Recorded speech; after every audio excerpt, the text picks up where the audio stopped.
dans Décodeur, le podcast qui parle de celles et ceux qui font la déco aujourd'hui. Je m'appelle Hortense Leluc et à chaque nouvel épisode, j'invite à mon micro des pros de la déco.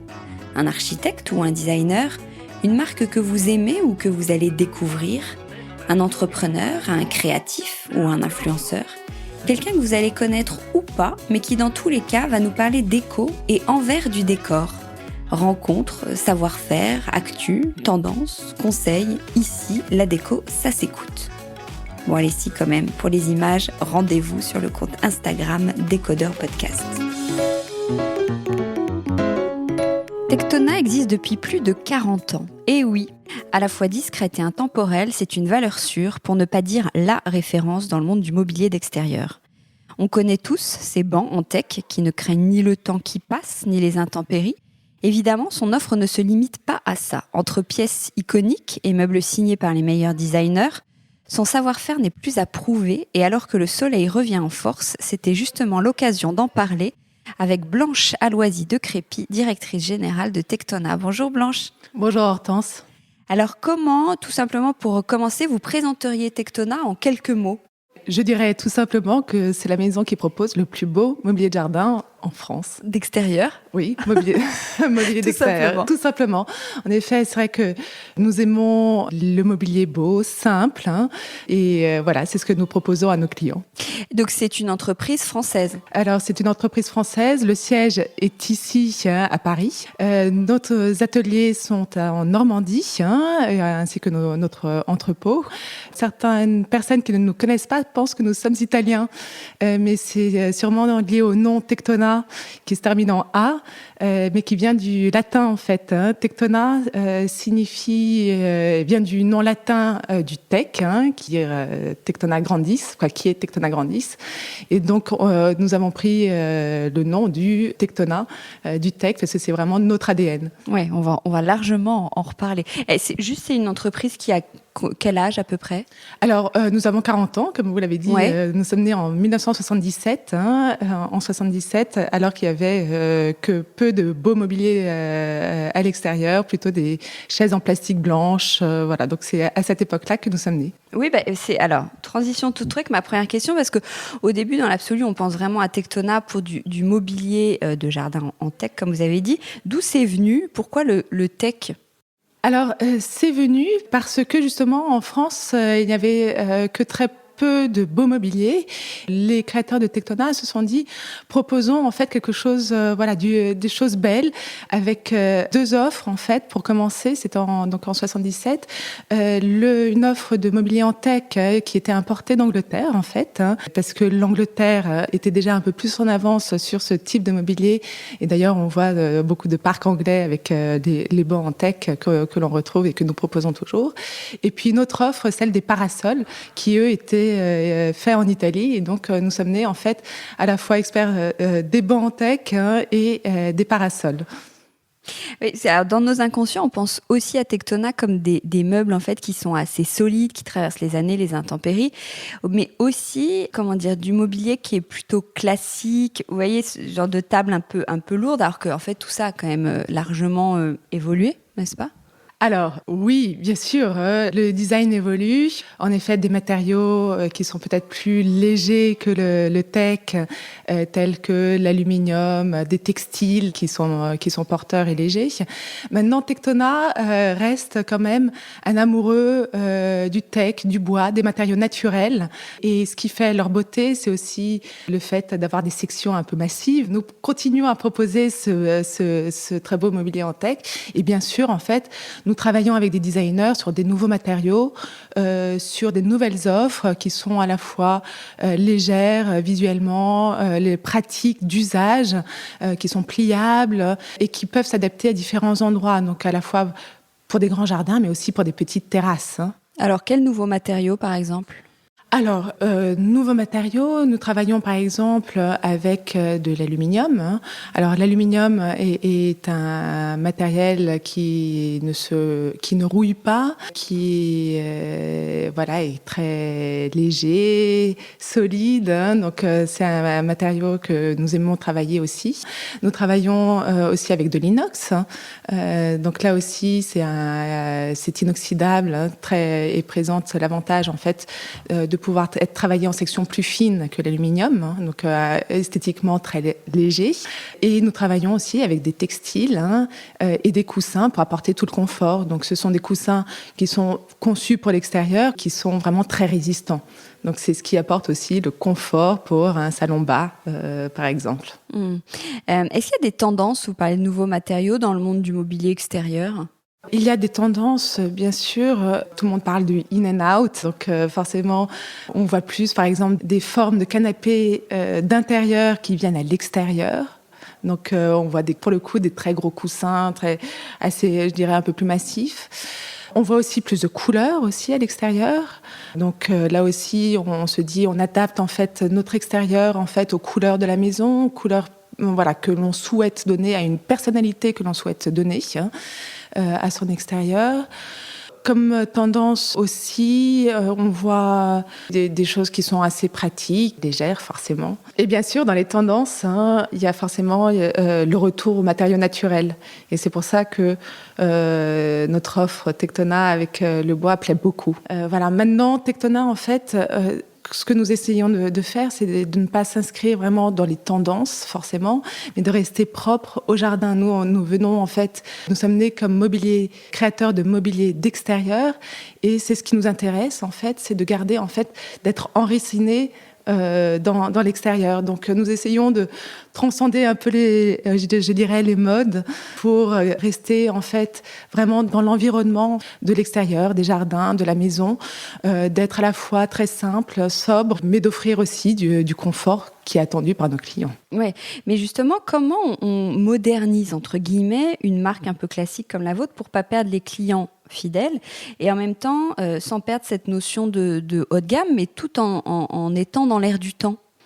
Vous avez raison, pas facile, parce que c'est une vraie alchimie de renouvellement. Alors, nous sommes sans cesse en train de se projeter sur comment créer des nouvelles formes, comment se développer, renouveler notre répertoire, tout en gardant forcément une base qui pour nous est importante de mobilier classique, intemporel.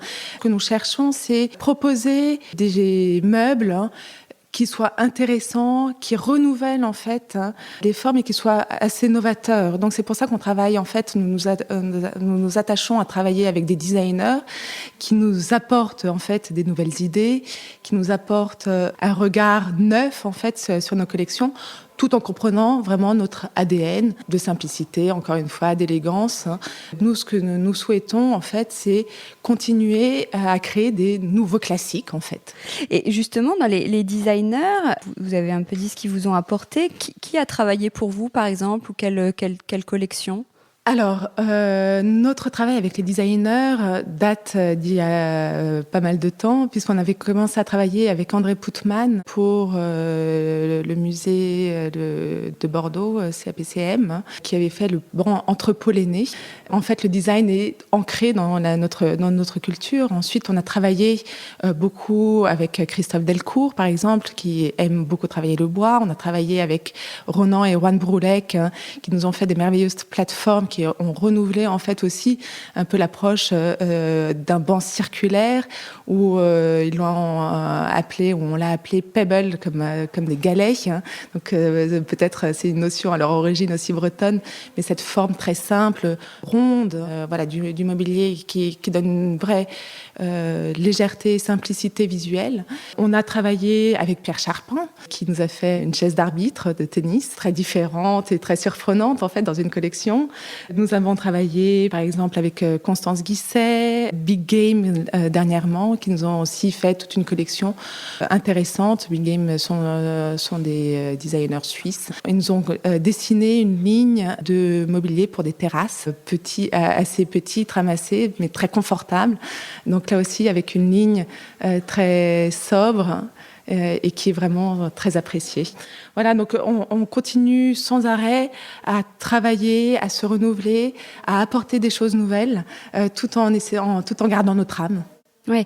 Comment justement vous travaillez, que ce soit avec les designers ou vous en interne, comment vous travaillez pour penser sortir une nouvelle collection ?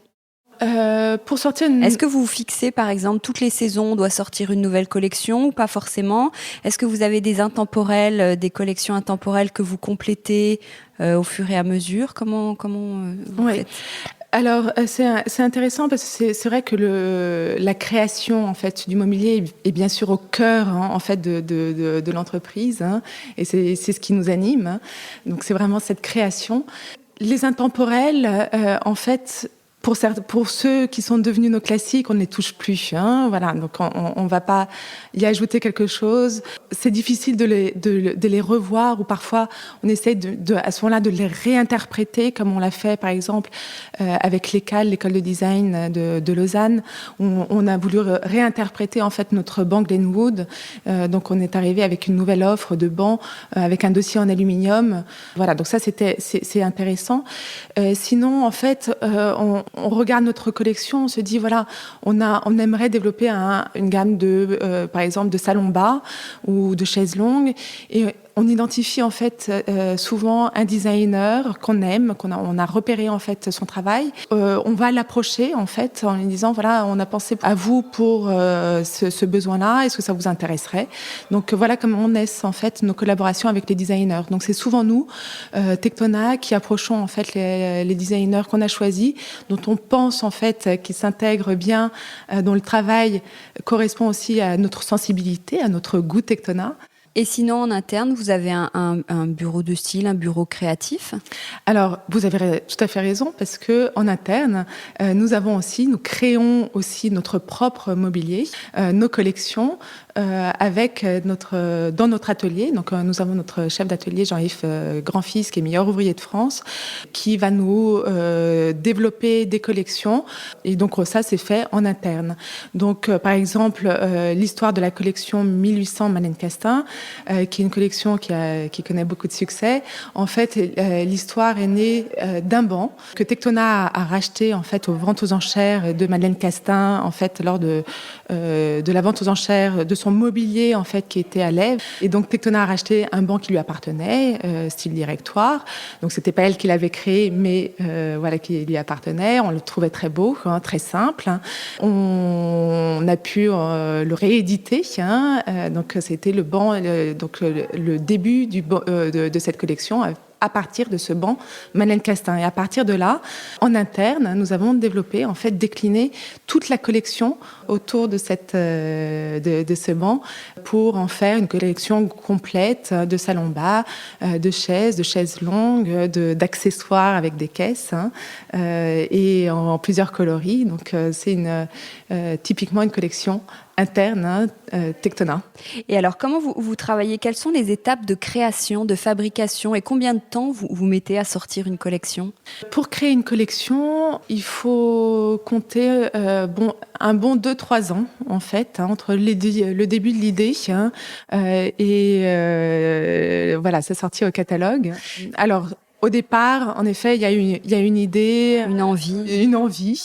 Ensuite, qui se matérialise par un dessin d'un designer ou un dessin interne. Ensuite, si c'est un designer, il y a des échanges justement avec notre atelier, notre chef d'atelier, qui va dire ça c'est faisable parce que le mobilier d'extérieur est quand même compliqué à développer parce qu'il y a beaucoup de contraintes à l'extérieur. Typiquement, le bois va se dilater, se rétrécir en fonction de l'humidité, en fonction du soleil. Donc, il faut vraiment avoir des techniques spéciales pour l'extérieur.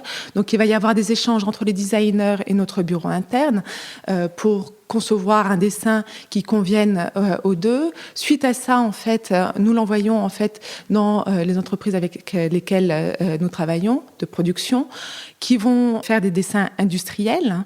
Donc, à partir des dessins industriels, nous les validons avec le designer en interne. Suite à ça, bien sûr, les premiers prototypes, nous les validons avec le designer. Et ensuite, la production est enfin lancée. Mais il faut donc compter pas mal d'allers-retours et de développement. Alors bien sûr, si ça nous arrivait parfois de lancer des collections en moins d'un an, voilà, donc ça c'est des coups de chance. Mais parfois ça peut prendre pas mal de temps. Ah, vous parlez de la production. Où est-ce que ça se passe? Où est-ce qu'ils sont fabriqués? Est-ce qu'il y a plusieurs, selon si c'est de l'aluminium ou du texte, c'est fabriqué dans les mêmes usines? Alors, nous avons plusieurs sites de production.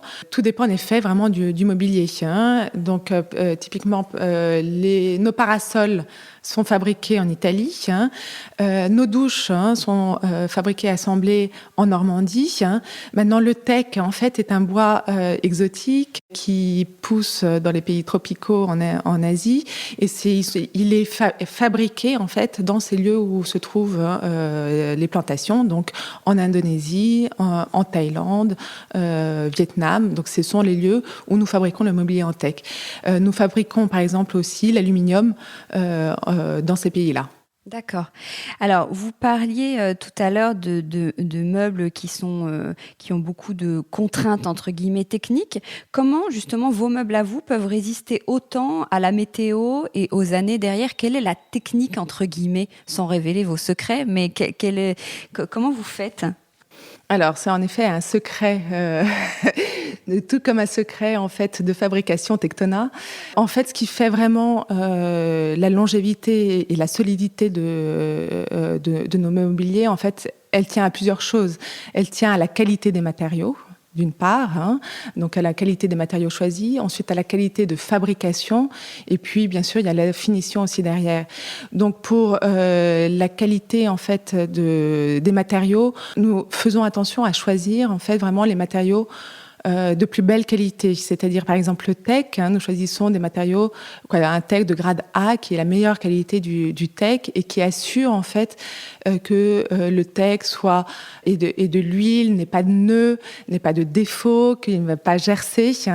Donc ça c'est vraiment une des premières choses, c'est cette qualité intrinsèque du matériau. Ensuite c'est comment nous allons le travailler. Donc sur le travail des matériaux, par exemple pour l'extérieur, il faut laisser typiquement un espacement entre les lattes. C'est pour ça que vous voyez les tables d'extérieur avec des lattes espacées et non pas d'un seul tenant, parce que le bois va se dilater. Si vous mettez en fait des jonctions de bois avec pas assez d'espace qui est pensé en fait pour la dilatation du bois, le bois va se fendre. Donc c'est ce qu'on peut voir parfois en fait dans des mauvaises fabrications. Et puis ensuite nous fabriquons aussi avec tout ce qui est des techniques classiques, tenons mortaise. Nous évitons au maximum tout ce qui est visserie, sauf parfois pour renforcer en intérieur certains montages qui sont difficiles, mais sinon on travaille vraiment entre des assemblages classiques qui vont être durés dans le temps et qui sont renforcés peut-être avec de la colle, mais en tout cas ça assure la longévité en fait de ces meubles. Puis ensuite, d'un point de vue esthétique, bien sûr nous faisons attention à tout ce qui est finition, que le bois soit bien poli, poncé, que la résine soit parfaitement tissé, qu'il y ait les patins sur les pieds. Tout ça participe en effet à la longévité parce qu'on va remplacer les patins quand ils sont usés. On va peut-être aussi remplacer une latte ensuite. S'il y a un arbre qui est tombé, une branche qui est tombée sur une table, on va pouvoir remplacer la latte. Donc c'est ça aussi, c'est notre service après-vente ensuite qui va assurer la longévité. Ah oui, on peut venir avec notre mobilier qui est abîmé ou qui a un problème et vous réparer? Alors oui, on adore cela parce que c'est vraiment dans le sens de ce que nous voulons offrir en fait à nos clients, c'est-à-dire la longévité de leurs meubles. On n'aime pas quand les personnes remplacent et jettent. Donc on a un atelier, une personne qui est dédiée vraiment à la réparation de tout le mobilier, Tectona, et puis d'autres qui peuvent aussi remplacer tout ce qui est toile de parasol. Donc oui, l'atelier en Normandie reprend en fait le mobilier mobilier remplace en fait tous les petits accros de la vie d'un meuble. Donc une latte cassée, un pied qui s'est fendu. Voilà, parasol, vous parliez des parasols, même les parasols ou la mécanique qui, j'en sais rien, qui... Non, alors la mécanique, on n'a pas de problème sur les mécaniques. Ah bon, il n'y a pas de problème. Les problèmes sur les parasols, c'est plutôt les toiles, en effet, qui forcément vieillissent à l'extérieur. Voilà. Il y a les oiseaux qui passent, il y a la pollution, il y a les pluies, les tempêtes. Donc du coup, en fait, oui, on remplace les toiles de parasol, ce qui est assez facile, mais ce qui est incroyable, c'est que la structure de nos parasols, pour la plupart, tiennent 30, 40 ans. Nous, on remplace en fait des toiles sur des parasols qui ont 30 ou 40 ans. Donc ça, c'est vraiment des jolies histoires en fait chez nos clients. Et on voit aussi, même sur des tables ou sur des bancs, que nos clients ont une affection particulière. En fait, ils créent en fait une relation et voilà, sur un banc qui a vu grandir toute une famille, les personnes veulent garder ce banc. Voilà, on va pouvoir changer une latte ou réparer un accoudoir sans problème et nos clients sont heureux de le faire. Et nous, justement, côté client, quel entretien est-ce qu'il faut donner à ce mobilier ou quels sont vos conseils, par exemple, pour le tech? Vous parliez beaucoup du tech. Comment on entretient du tech? On aime les choses simples. Ce qu'on pense, c'est que plus c'est simple, plus c'est plus facile pour nos clients. Et donc, du coup, comme c'est du tech de très bonne qualité, qui a une huile qui se sécrète naturellement et qui va rendre le tech imputrescible voilà, durant le temps, il n'y a qu'une seule chose à faire, c'est passer de l'eau savonneuse en début de saison. Donc très simple. La même chose pour la résine, enlever les mousses, enlever les saletés, mais de façon très simple avec de l'eau savonneuse et puis peut-être une brosse douce quand même pour enlever les impuretés. Mais nous conseillons vraiment les choses les plus simples, sont les plus efficaces. L'aluminium aussi. L'aluminium aussi. Donc parfois, en fait, s'il y a des petits à-coups, on a un peu de peinture en fait qu'on donne avec le mobilier ou que les personnes peuvent racheter pour pouvoir repeindre sur des à-coups. Ouais. Voilà. Les coussins, par exemple, les vôtres, pas besoin de les rentrer. On peut les laisser tout l'été dehors. Les coussins, on peut les laisser tout l'été dehors. Par contre, bien sûr, on ne peut rien contre les oiseaux. Alors, il y a plusieurs façons de se protéger. Il y a des housses qu'on peut mettre, par exemple, le soir pour protéger en fait un meuble. Sinon, ce qu'on conseille, c'est de rentrer éventuellement les coussins quand vraiment il y a trop de feuilles qui tombent dessus ou voilà, il y a une bourrasque. Donc, si on peut les protéger. Ça allonge forcément, mais ils sont vraiment durables à l'extérieur. Ils sont conçus pour rester à l'extérieur. Donc oui, il n'y a pas de problème si vous laissez sous la pluie ou sous la rosée du matin. Ils vont sécher bien vite et pouvoir accueillir toute la famille. Et le parasol, on le ferme tous les soirs ? Alors oui, ça c'est important. C'est vrai que parfois nous vendons ces parasols aussi sur des terrasses. C'est important en effet de les fermer pour qu'ils ne s'envolent pas, même s'ils ont des petits soufflets qui permettent à l'air de passer et de ne pas s'envoler. Maintenant, il faut toujours quand même les fermer le soir. Et ensuite, on a des housses, mais plus de rangement pour l'hiver et à remiser vraiment dans des endroits secs. Ouais. Et à l'automne, alors, le mobilier, j'imagine, en aluminium, en résine tressée, c'est ça ? Oui. On le rentre, alors que celui en tech, on peut le laisser dehors ou vous nous conseillez ? Qu'est-ce que vous nous conseillez ? Alors, le mobilier en tech, tout dépend vraiment des personnes et de l'usage qui en est fait. Certaines personnes aiment utiliser en fait tout leur mobilier, même en hiver, parce qu'ils ont une petite terrasse bien orientée ou dans le sud. Donc forcément, en fait, c'est bien utile d'avoir un petit endroit pour prendre un café, même en hiver. Donc à ce moment-là, ils peuvent le laisser dehors, même de résine ou aluminium, pas de problème. D'autres qui vivent plus dans le nord, en Normandie, en Bretagne, vont vouloir le remiser pour éviter justement d'avoir trop à le nettoyer et d'avoir trop de mousse qui viennent s'y incruster. Mais en tout cas, il est résistant. Donc c'est plus en fait en fonction de chacun, de ses espaces de rangement et de son usage pendant l'hiver.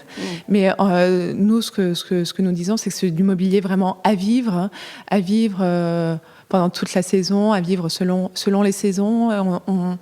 Comme notre mobilier s'intègre vraiment sur les terrasses, dans les jardins. On veut que ce soit aussi des espaces pour apprécier, de convivialité ou juste de calme, pour profiter de la vie extérieure dont on a tant besoin. Et justement, aujourd'hui, avec le confinement, on rêve un peu tous d'un bout de jardin. Il y en a beaucoup qui sont partis pour avoir cet espace vert. Quels sont, vos conseils pour aménager un coin salon de jardin sympa ? Alors, déjà, Est-ce qu'il y a des indispensables, par exemple Alors, salon de jardin, en fait, c'est vrai, on voit que nos clients disent un peu tout par salon de jardin, parce que ça peut être une table haute qu'on appelle salon de jardin avec une table de repas, ou ça peut être un salon bas qu'on appelle salon de jardin. Donc, et puis sympa, en fait, un salon de jardin sympa, c'est très subjectif. Donc, il y en a qui vont trouver sympa d'avoir justement du beau mobilier en teck assez massif qui va se patiner, qui va vieillir, qui va s'intégrer dans la nature. D'autres qui vont dire ah non, moi je trouve que j'aime bien quand les choses restent vraiment comme au premier jour, tout neuf, avec un aspect neuf. Donc vont vouloir prendre par exemple de la résine, ou vont vouloir prendre du teck qui vont astiquer vraiment pendant toute l'année. Ce qu'il faut en tout cas, c'est voir l'usage qu'on en fait. Donc les indispensables, oui, une table de repas, c'est un indispensable, je dirais. Avoir un petit coin transat, c'est aussi un indispensable pour pouvoir profiter du soleil, de lecture, de moments un peu plus intimes. Avoir un espace salon bas, on va dire, c'est devenu aussi indispensable, parce que ça, c'est les nouveaux mobiliers qui sont venus déjà depuis pas mal de temps. Mais tout ce salon d'intérieur qui est venu à l'extérieur, c'est vraiment pour prendre un apéritif, pour s'allonger, pour profiter. Ce sont nos nouveaux indispensables. Et puis, bien sûr, se protéger du soleil. Avec les parasols, c'est aussi important, parce que voilà, d'une part se faire attention, et puis à soi, et puis quand il y a du soleil, on est content d'être à la fraîcheur sous la fraîcheur d'une bâche de coton. Voilà, c'est une grosse vente chez vous, le parasol ? Alors les parasols, oui, ce sont des modèles que l'on vend beaucoup, qui sont très beaux, très simples, voilà, avec des mâts en pin, des toiles en bâche de coton. Aujourd'hui, on les offre aussi ou en acrylique. Aujourd'hui, on a 11 coloris, 12 tailles de parasols. Donc, on a beaucoup de possibilités en fait d'offres selon tous les espaces, tous les besoins. Donc, c'est une grosse offre et c'est une grosse demande en fait. Et on a aussi par exemple une tente qui marche très bien, qui fait un vrai espace un peu plus de repas sans pied central. Donc nos clients aiment cela aussi, d'avoir un espace c'est 4 mètres par 3, donc de 12 mètres, de 12 mètres carrés pour une grande table, un grand salon bas, et ça offre un espace abrité et bien agréable. Qu'est-ce que vous vendez le mieux chez Tectona ? Est-ce que vous avez des bestes ? Alors, nos bestes, on va dire, sont assez différents. On a tout ce qui est les salons bas. Malène Castin, aujourd'hui, sont des bestes. On a aussi tous nos classiques, les bancs de Manglenwood, qui est un grand classique. On a nos chaises longues, Camara, nos parasols, en effet, dont je parlais. Voilà, donc ça, ce sont vraiment des bonnes ventes. Et ensuite, on a nos produits qui sont plus iconiques, qui nous représentent aussi, comme le banc circulaire, qui a fait vraiment la notoriété de Tectona. C'est vrai qu'il y a une publicité qui date déjà d'il y a un peu de temps, mais où on voit ce banc qui grandit avec l'arbre, qui monte, qui devient en hauteur, parce que finalement il s'est tellement intégré à l'arbre, il est en osmose avec la nature. Donc donc ça c'est aussi une vente, en tout cas un produit iconique auquel on aspire et qui fait rêver. On a aussi notre banc Notre banc Glenwood, qui est le banc que l'on voit en fait dans les parcs, qui est à Chambord, qui est au musée Rodin, qu'on voit aussi aux Tuileries. Voilà, donc ça c'est vraiment le banc Tectona. On a le banc Madeleine Castin aussi, d'où est née toute la collection Madeleine Castin. Et donc ça aussi c'est un banc qui est merveilleux par sa simplicité, sa légèreté visuelle et puis sa légèreté physique. Et puis bien sûr, donc on a nos parasols. Oui, vous parliez tout à l'heure du musée Rodin. Vous avez beaucoup de meubles dans des institutions aussi. Alors oui, nous travaillons beaucoup avec des institutions. D'une part, parce que ils aiment le beau du beau mobilier, forcément, mais aussi parce que nous mettons en place parfois des partenariats avec eux, comme par exemple Versailles, où nous avons créé en fait un banc pour les galeries de pierre de Versailles, donc les galeries intérieures. Et nous sommes allés chercher, en fait, dans les archives de Versailles, des bancs qui appartenaient à leur collection pour leur dessiner en interne avec notre chef d'atelier, un banc qui correspondait, en fait, à leurs besoins. Et donc, aujourd'hui, maintenant que Versailles rouvre, vous pouvez aller voir, en fait, ces bancs qui sont installés, que Tectona à créer à partir en fait de l'histoire de Versailles et qui ont trouvé leur place en fait dans les galeries et aussi que nous vendons à notre catalogue. Nous avons eu plusieurs histoires comme cela avec le musée Picasso aussi, où nous avons eu en fait un partenariat à la fois avec le musée Picasso et l'ECAL, qui est l'école de design de Lausanne, où des étudiants, il y a eu un concours d'étudiants pour créer le banc du musée Picasso et c'est Tectona en fait qui ensuite a créé ce banc. Et là, nous sommes en train de travailler avec Plateforme 10, qui est un musée aussi en Suisse, à Lausanne, qui regroupe le musée des Beaux-Arts de Lausanne et le MUDAC. Donc nous avons, Tectona a organisé un concours auprès de designers pour choisir en fait le designer qui créerait en fait le banc et ensuite nous allons fabriquer pour le Plateforme 10. Et c'est Pierre Charpin qui est le designer qui a gagné ce concours. Donc nous avons ces collaborations actives pour organiser des concours et créer aussi ce mobilier pour ces institutions. Et c'est tout particulièrement intéressant parce que ça nous ancre dans la culture et ce qui fait que Tectona n'est pas seulement en fait un meuble, un banc, mais on est une marque intégrée à la culture française, européenne. Vous avez un rayonnement à l'international qui est assez important. Qu'est-ce qui leur plaît chez une marque française comme Tectona, vous savez ? Je crois que ce qui leur plaît, c'est vraiment le goût Tectona, le style, je dirais l'élégance française. Alors je dis française, en tout cas c'est l'élégance Tectona, qui se trouve être une marque française. Je pense que c'est le raffinement aussi, voilà, dans notre offre. Ce qu'on voit, c'est que nos clients nous disent il n'y a pas de voilà, il n'y a pas de faute de goût. On sent qu'on va, quand on achète chez vous, ça sera quelque chose qui va durer dans le temps, qu'on aura plaisir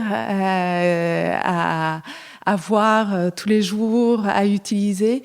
Et je pense que ce soit des Français ou des internationaux, je pense que c'est ce qu'ils aiment. Et en fait, ce qui nous fait toujours plaisir, c'est quand on a des clients qui reviennent chez nous après avoir essayé d'autres marques et qui nous disent ah ben voilà, on revient chez vous parce que voilà, on sait que c'est de la qualité, c'est beau et voilà, ça nous fait plaisir de retrouver du mobilier Tectona. Vous vendez plus en France ou à l'étranger ? Alors, on reste une marque française, bien implantée en France. Maintenant, c'est beaucoup développé en Suisse, en Italie, en Espagne, aux États-Unis. On a aussi des distributeurs dans différents pays comme l'Australie, à l'international. Voilà, donc on a ce rayonnement international, mais on reste quand même, voilà, avec une très forte notoriété en France, qui est notre pays en fait de naissance. Et d'ailleurs, où est-ce qu'on peut trouver les produits Tectona ? Tectona, en fait, on s'est attaché à distribuer en propre, et on a gardé ce modèle de distribution à la fois de vente à distance, parce qu'on est né comme vente à distance, et aujourd'hui donc vente Internet, et avec des showrooms en propre, et ce qui nous permet en fait de connaître nos clients, de contrôler la distribution, de contrôler l'image de marque qui est pour nous indispensable. C'est pour nous important en fait de contrôler en fait depuis toute la chaîne de valeur, depuis la conception du mobilier jusqu'à sa distribution, et connaître notre client, parce que du coup on sait ce qu'on vend, et puis en plus ça nous permet aussi de vendre à des meilleurs prix, parce qu'on n'a pas cette marge revendeur en fait derrière. Donc c'est ce qui permet d'offrir vraiment une offre vraiment intéressante pour nos clients, pour une qualité magnifique. Et puis on a ce service Tectona, ce service après-vente. Donc nos clients sont toujours heureux en fait, on les connaît, on les suit souvent depuis pas mal d'années, et voilà, donc c'est intéressant d'avoir ce contrôle de distribution. Ouais. Vous êtes combien chez Tectona ? Chez Tectona, nous sommes une quarantaine, aussi bien en France, donc le siège à Paris, nous avons l'entrepôt qui est donc en Normandie avec notre atelier, aussi bien de prototypage et de fabrication que notre atelier de montage de douche. Et puis ensuite, on a ce réseau en propre. C'est où en Normandie ? C'est à Douteville, dans le pays de Caux, dans le pays du lin. On a une très belle équipe là-bas qui gère à la fois toute la partie donc fabrication et logistique. La force de Tectona est aussi de pouvoir livrer en une semaine. Donc nous avons tout en stock dans notre entrepôt justement en Normandie, et nous livrons nos clients très rapidement. Et donc les clients sont, en fait, en général, quand les clients se décident, tiens, nous sommes le 6 juin et nous voulons pour le 14 juin parce que nous avons une fête, et on n'avait pas pensé au mobilier, voilà, il fait très beau, on n'a pas assez de parasols. Ils sont très contents de pouvoir être livrés, ou sinon en effet même pour l'été. Donc on a tout en stock et avec un très bon service. À qui appartient la marque aujourd'hui ? Je me demandais, c'est familial ou ça n'a rien à voir ? Oui, c'est une entreprise familiale, on va dire, et je dirais familiale, pas seulement dans sa structure financière, mais familiale en fait dans les valeurs, dans ce que nous proposons en fait à nos clients, parce que nous voyons les choses dans leur durée, comme dans une famille où il y a une notion de transmission, il y a une notion d'attention en fait aux équipes, d'attention aux clients, et en fait d'avoir une structure qui n'est pas à court terme, mais plus long terme. Ça nous permet en fait de développer sereinement des nouveaux produits, des nouvelles collections, et puis notre développement à l'international, par exemple. Vous, quel est votre rôle à vous, particulièrement ? Alors moi, je suis la directrice générale. Je dirais que je suis la chef d'orchestre. Donc pour moi, c'est d'être présente à la fois pour orchestrer, donner le tempo, pour motiver, pour recruter, pour communiquer. Voilà, donc c'est passionnant parce qu'il y a plein de choses à faire. Passionnant parce que il y a la partie développement produit, mais il y a aussi la partie toute de la gestion de l'entreprise, de son développement, et la partie humaine, travail en équipe. Voilà, donc ça c'est ce qui est intéressant. Quel est votre meuble chouchou chez Tectona ? Ah, j'ai plein de meubles chouchous. Un des meubles que personnellement j'aime bien pour mon confort personnel, c'est le transat. C'est le transat parce que c'est le moment de repos, de lecture, pour se retrouver. Voilà, mais un bon transat Normandie, voilà. C'est un petit coup de cœur maintenant, en effet. Une belle table conviviale. C'est agréable. Et c'est agréable. Ouais. Avec les beaux jours qui arrivent. Merci beaucoup, Blanche, de nous avoir fait mieux connaître Tectona. Merci beaucoup. Merci beaucoup, Hortense. Au revoir. Au revoir. Décodeur, c'est terminé pour aujourd'hui. Merci beaucoup d'avoir écouté en entier. Si vous avez aimé, n'oubliez surtout pas de vous abonner à ce podcast pour ne pas rater les prochains épisodes chaque vendredi. Bien sûr, vous pouvez aussi le partager sur Facebook, Twitter ou en story. Ça permet de le faire connaître à vos proches. Je suis Hortense Leluc et vous pouvez me retrouver sur Instagram via le compte Décodeur Podcast. N'hésitez pas à me suivre pour l'actu déco. Et si jamais vous écoutez cette émission sur iPhone via l'application Apple Podcast, vous pouvez aussi me laisser un commentaire, rubrique classement et avis, c'est juste sous la liste des épisodes. Les 5 étoiles me font toujours très plaisir et surtout, elles permettent de faire connaître Décodeur encore plus largement et de partager l'univers de la déco avec le plus grand nombre. Voilà, merci et à très bientôt alors, ici ou ailleurs.